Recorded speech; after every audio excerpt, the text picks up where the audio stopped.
This video is sponsored by Brightside Health, offering personalized online therapy and medication for anxiety and depression. Get the help you need from licensed professionals right from home. Check out the link in the description to get started. Imagine walking down the street, passing by ordinary people, each with their own stories, their own lives. But what if beneath the surface, some of those people harbored a darkness you couldn't see? What if the real monsters aren't lurking in the shadows, but are hidden in plain sight, disguised as friends, colleagues, or even loved ones? In this video, we're diving deep into the composition of evil, uncovering how ordinary people can transform into perpetrators of evil, and more importantly, how you can recognize the signs before it's too late. Stay tuned, because what you're about to learn could change the way you see the world and protect you from the darkness that sometimes lies within.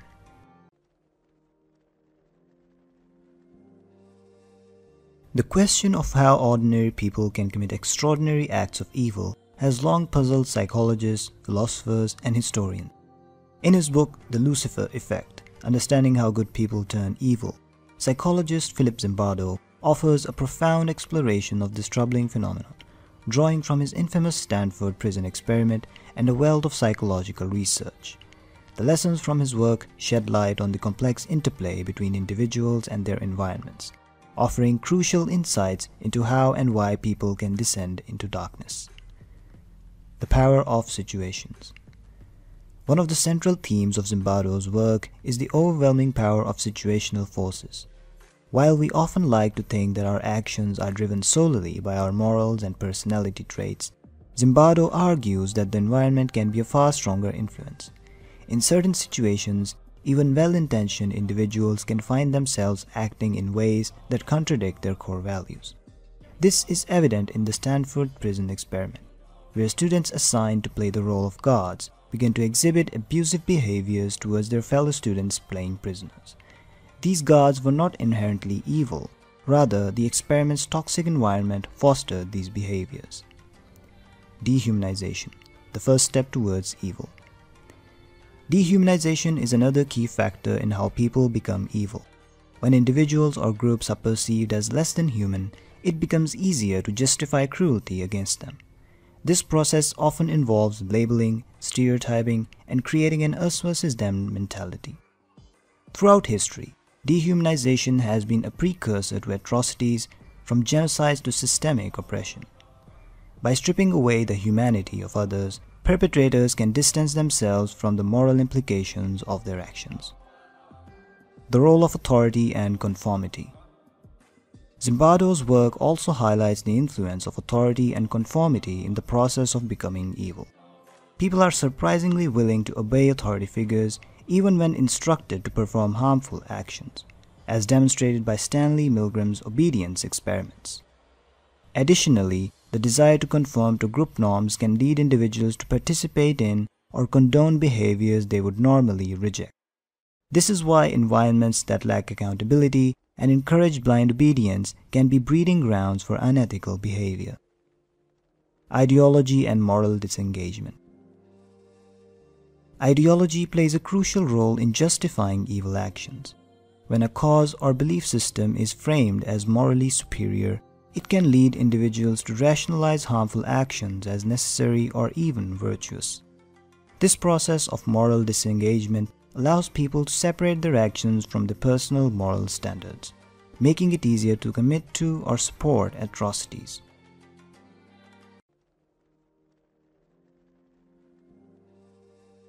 The human mind is a vast and complex landscape, capable of both great good and unspeakable evil. To truly understand the thought process of those who commit evil acts, we must journey into the darker depths of human psychology, where fear, power, and moral disengagement intertwine to create a worldview that is often difficult to comprehend. The thought process of evil people. At the core of the evil mindset is a distorted perception of the world and others. Those who commit evil acts often view the world as a hostile and dangerous place, where trust is a luxury they cannot afford. This paranoia drives a defensive and often aggressive approach to life, where power and control become the primary objectives. In their minds, the end justifies the means, and any action, no matter how harmful, can be rationalized if it serves their goals. Evil individuals tend to dehumanize others, stripping them of their dignity and reducing them to objects or obstacles. This dehumanization is crucial because it allows them to inflict pain and suffering without guilt or remorse. By seeing others as less than human, they can bypass the empathy that typically acts as a moral compass, enabling them to commit acts that would otherwise be unthinkable. How they perceive the world. The worldview of an evil person is often shaped by a deep sense of fear and insecurity. They may see threats everywhere, leading them to adopt a kill or be killed mentality. This perception of constant danger can lead to preemptive strikes against perceived enemies, as they believe that only by dominating others can they ensure their own survival. In their eyes, the world is a brutal, unforgiving place where only the strongest or most cunning can thrive. This worldview is further reinforced by an overwhelming desire for power. For many who commit evil acts, power is not just a means to an end, but an end itself. It provides a sense of control and security in an otherwise chaotic world. The pursuit of power can drive them to manipulate, deceive, and harm others as they believe that their superiority grants them the right to do so. What drives them? Several factors can drive a person towards evil, but three stand out: fear, a need for control, and moral disengagement. Fear often fuels their actions as they seek to eliminate any threats to their sense of security. This fear can be real or imagined, but it pushes them towards increasingly extreme behaviors in their quest for safety. The need for control is another powerful driver. Evil individuals often have a deep-seated need to dominate others, believing that control is the only way to ensure their survival or achieve their goals. This need can stem from past trauma, feelings of inadequacy, or an insatiable desire for power. Finally, moral disengagement allows them to commit evil acts without the burden of guilt. By rationalizing their actions, blaming victims, or minimizing the harm they cause, they can detach from the moral implications of their behavior. This psychological process is crucial as it enables them to continue their harmful actions without being paralyzed by conscience.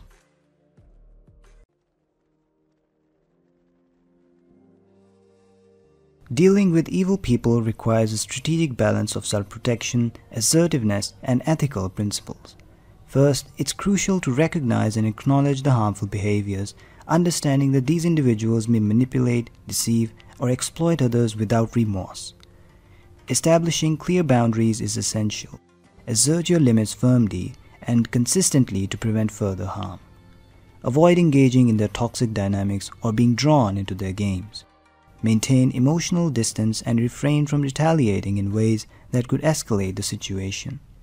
Documentation can be a powerful tool if legal or organizational intervention becomes necessary. Keep records of incidents and communications.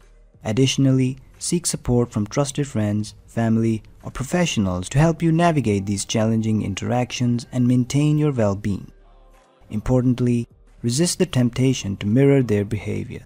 Instead, stay grounded in your values, ensuring that your responses align with integrity and respect. Dealing with evil people is not about changing them. It's about protecting yourself, minimizing their impact, and taking steps to ensure that they do not dictate the terms of your life.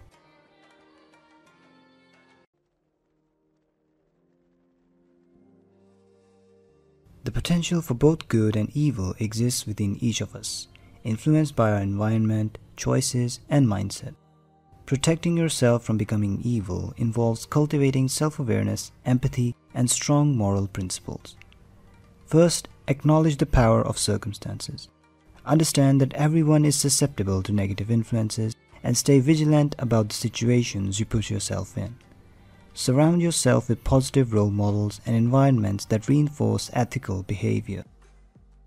Next, practice empathy and compassion. Make a conscious effort to see the world from others' perspectives, fostering a sense of shared humanity.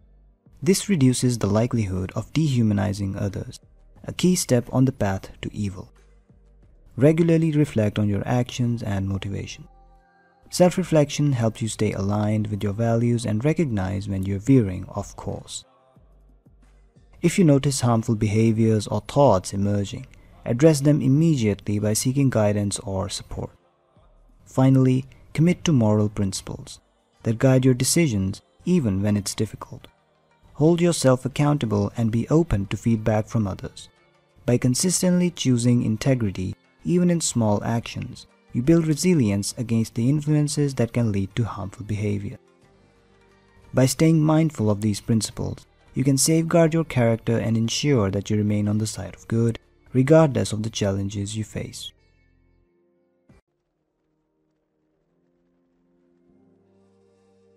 The question of whether evil can be redeemed has long been debated by philosophers, theologians, and psychologists. At the heart of this inquiry is the nature of evil itself and the capacity for human change. Can those who commit heinous acts ever find redemption? Or is the fate sealed by their past deeds? The answer lies in a complex interplay of morality, repentance, and the potential for transformation. Understanding the nature of evil. Evil is often seen as the antithesis of good, a deliberate choice to harm others, driven by malice, selfishness, or a complete disregard for moral values. However, evil is not always so black and white. Many who commit evil acts do so under the influence of fear, ignorance, or distorted beliefs. Understanding the roots of evil in human behavior is essential to addressing the possibility of redemption. If evil actions stem from circumstances or psychological distortions, then there may be a path to redemption through healing and profound personal change. The role of repentance. Repentance is a key factor in the possibility of redemption. For those who have committed evil acts, genuine remorse and a desire to make amends are crucial first steps. Repentance involves acknowledging the harm done, taking responsibility for one's actions, and seeking forgiveness from those affected. However, words alone are not enough. True repentance requires sustained effort to change one's behavior and make restitution where possible. This process is difficult and often painful, but it is essential for any hope of redemption. The potential for transformation. Human beings are capable of profound change. History is filled with examples of individuals who have turned their lives around after committing serious wrongs. These stories of transformation often involve a combination of personal reflection, external support, and sometimes spiritual awakening. For many, the journey towards redemption begins with a deep confrontation with the consequences of their actions and a commitment to living differently. While not every case of evil will lead to redemption, the potential for change suggests that it is possible under the right conditions. The limits of redemption. However, the possibility of redemption does not mean that all evil acts can or should be forgiven. Some actions cause such profound harm that they leave a permanent scar on the victims and society. In these cases, redemption may be sought on a personal or spiritual level, but it does not erase the consequences of the evil committed. Furthermore, the capacity for redemption may vary from person to person, depending on the remorse and their willingness to change. Society must balance the desire for justice with the recognition of human fallibility and the potential for growth.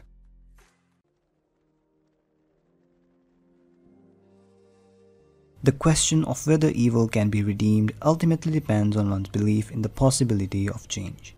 While not all acts of evil can be undone, many individuals who have committed wrongs can find a path to redemption through sincere repentance and transformation. Redemption does not erase the past, but it can offer a way forward, a chance to rebuild a life and contribute positively to the world. In the end, the potential for redemption is a testament to the resilience of the human spirit and the enduring possibility of hope, even in the face of darkness. A sound mental health is extremely important for a sound moral compass. That is why we want to take a moment to thank our video sponsor, Brightside Health. If you or someone you know is struggling with anxiety, depression, or other mental health challenges, Brightside offers personalized online therapy and medication, all from the comfort of your home. The platform matches you with licensed professionals who create a treatment plan tailored to your specific needs. What sets Brightside apart is their ability to combine therapy with medication management, giving you a well-rounded approach to feeling better. Plus, it's affordable and flexible, making mental health care accessible for everyone. Signing up is simple. Just take their brief online assessment, and within 48 hours, you'll be matched with a provider who truly understands what you're going through. And because this is all done online, you have the flexibility to manage your mental health on your schedule wherever you are. So, if you're ready to take that first step toward better mental health, click the link in the description and start your journey with Brightside today. Your mind matters, and Brightside is here to help.